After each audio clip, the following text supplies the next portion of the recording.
It's cooking time with Ishita চ্যানেলে আপনাদের সবাইকে স্বাগত। আজকে আমি তৈরি করে দেখাবো রথের মেলার মশলা দেওয়া বড় বড় পাঁপড় ভাজা। বাচ্চা থেকে বড় আমরা সকলেই পাঁপড় ভাজা খেতে ভালোবাসি। কেবলমাত্র একটি উপকরণ দিয়ে একবার বানিয়ে এয়ারটাইট কন্টেনারে রাখলে যতদিন ইচ্ছে ততদিন সংরক্ষণ করে রাখতে পারেন। ভিডিওটি ভালো লাগলে একটি লাইক, কমেন্ট এবং অসংখ্য শেয়ার করবেন। আর যারা এখনও পর্যন্ত চ্যানেলটিকে সাবস্ক্রাইব করেননি তারা অবশ্যই চ্যানেলটিকে সাবস্ক্রাইব করে দেবেন। তাহলে দেখে নেওয়া যাক আজকের রেসিপিটি। পাঁপড় বানানোর জন্য একটি বোলের মধ্যে নিলাম 2 কাপ ময়দা।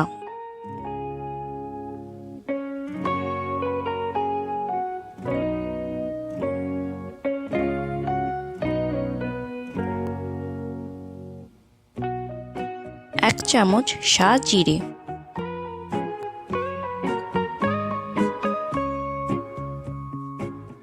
স্বাদ মতন লবণ,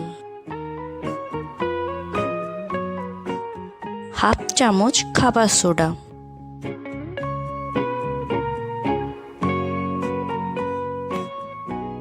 রঙের জন্য দিলাম অল্প পরিমাণে গুঁড়ো হলুদ। সমস্ত শুকনো উপকরণ ভালো করে মিশিয়ে নিলাম। এবার অল্প জল দিয়ে ব্যাটার বানিয়ে নেব। একেবারে পুরো জল দেবেন না, তাহলে ব্যাটারটার মধ্যে লাম্পস থেকে যেতে পারে।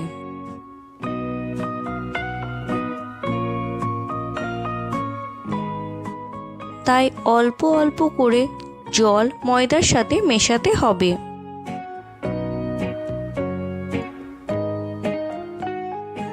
ব্যাটারটা বানাতে 1 কাপ আর একটু বেশি জল লেগেছে। পাঁপড় বানানোর জন্য পারফেক্ট ব্যাটার তৈরি করে নিয়েছি। ব্যাটারটা এই রকম পাতলা বানাতে হবে। আর অল্প অল্প করে জল মেশানোর জন্য এতে কোনো রকম লাম্পস নেই। এবার কড়াই গরম করে তাতে ভালো করে তেল মাখিয়ে নিলাম, যাতে পাঁপড় কড়াই থেকে তুলতে সুবিধে হয়। আর তার জন্য এই রকম একটা আলু কেটে ব্যবহার করেছি। এই সময় গ্যাসের ফ্লেম লোতে রাখতে হবে। অল্প পরিমাণে ব্যাটার কড়াইয়ের মধ্যে দিয়ে পুরো কড়াইয়ে ছড়িয়ে নেব। যখন দেখবেন পাঁপড় এইভাবে কড়াই থেকে ছেড়ে ছেড়ে আসছে, তখন খুন্তির সাহায্যে কড়াই থেকে তুলে নেব। এই দেখুন, পাঁপড় বানানোর পরেও কড়াই একদম পরিষ্কার রয়েছে। এবার আরও একটি পাঁপড় আপনাদের বানিয়ে দেখাচ্ছি। কাঁচা অবস্থায় পাঁপড় কড়াই থেকে তুলতে গেলে পাঁপড় ছিঁড়ে যেতে পারে।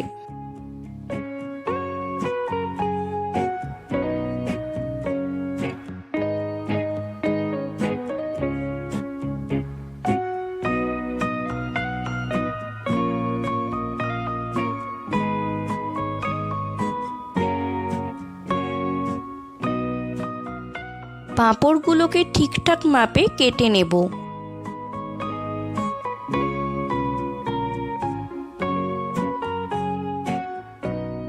তার জন্য পাঁপড়গুলো নিয়ে তার উপরে এই রকম একটি পাত্র বসিয়ে ছুরির সাহায্যে কেটে নেব, যাতে পাঁপড়গুলো সবই একই মাপের হয়।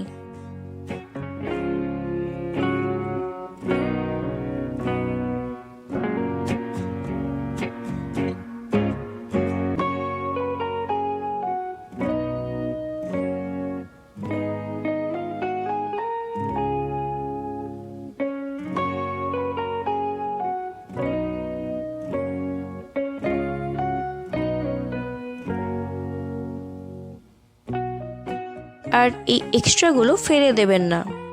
এইগুলোকেও শুকনো করে পাঁপড় বানাবো।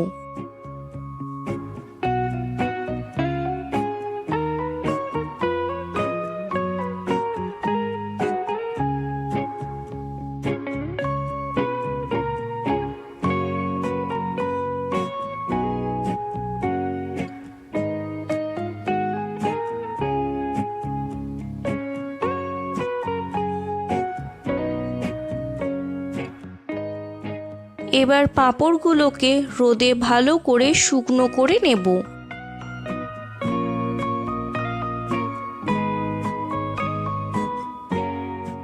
এই দেখুন, পাঁপড় ভালো মতন শুকনো হয়ে গেছে।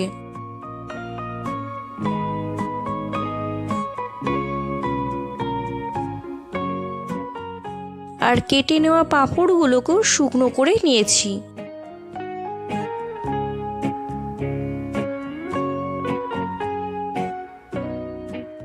আমি সমস্ত পাঁপড়গুলো কেটে নিইনি, কিছু কিছু পাঁপড় এই রকম অবস্থাতেও রেখেছি।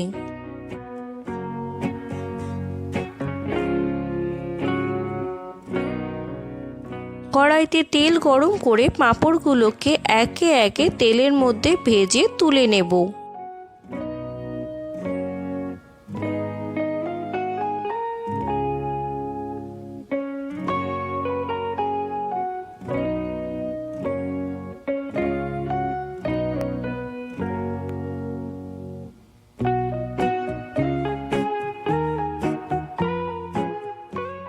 আর অসমান পাঁপড়ের অংশগুলোকেও তেলের মধ্যে ভেজে নেব।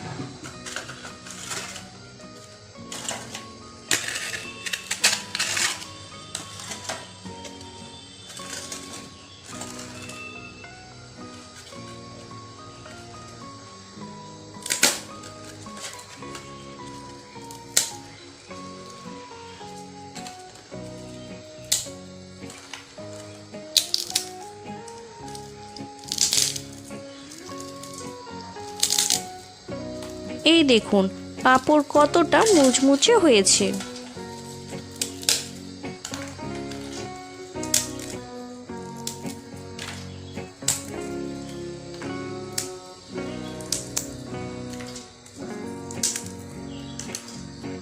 তাহলে আজ এখানেই বিদায় নিচ্ছি। দেখা হবে অন্য একটি ভিডিওতে। ভালো থাকবেন।